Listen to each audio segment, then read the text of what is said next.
Okay, Joanna, so now we're going to install the bucket, okay? First thing is we put a tube, you know, a pipe, it could be an iron pipe. We put it in the ground and it should protrude about 30 centimeters from the ground. On top of that tube, we put the leveling base. So that assures us that the bucket is leveled, completely leveled.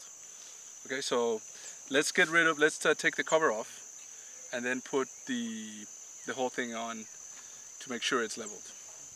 Okay, so we have to take the cover off first because the level is inside the cover. So we're just unscrewing these screws here.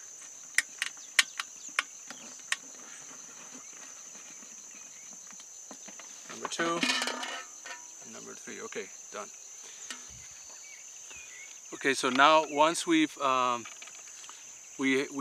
take the cover off, we just take these screws on the level off and then screw the base of the bucket. So I'm doing the last one. Now with this we have to move these around so that we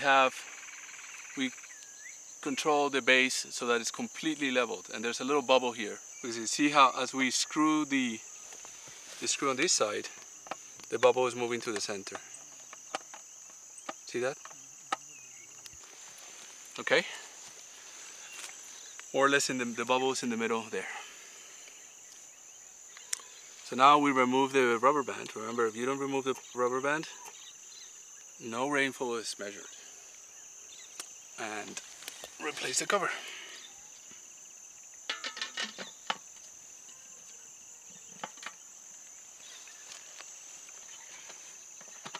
Okay, so we're screwing back the cover, and this cable is going to go underground. So we're going to do that later. But we will put this cable underground so it's not chewed up by ants and animals. It will go into a PVC tube.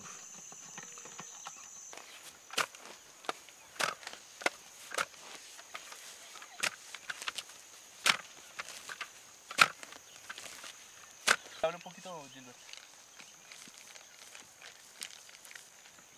¿A meter?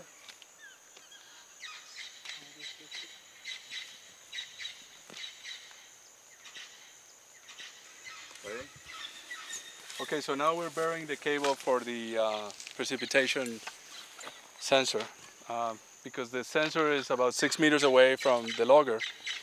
It's better to bury the cable underneath so that it's protected from animals and from the rain and from other things. So we're just finishing that.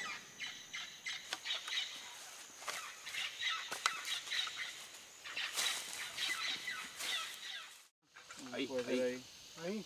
Yo creo que sí.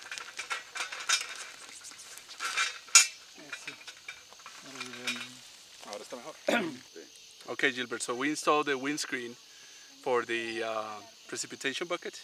Yeah. And this is just a little fence that goes around the bucket, and you see it has these blades that when there's wind blowing, when it's raining, it doesn't allow the rain to blow over, but it kind of funnels the rain into the bucket. It's kind of weird how it works, but it does work. And it helps collect the rain when in conditions of heavy wind. So the only thing is that, you know, when you install it, you have to be careful to leave a little door. One of the tubes here has a little shorter end, so you can open it and then enter. If you need to service the station to clean it up or to level it up, you can enter and then close it down again. We just put it on the ground. Put these tubes on the ground, but it's better if they are if there's a little cement base here, and then you just nail it. You just put them into the cement. But for now, it's going to be okay as we start. Perfect.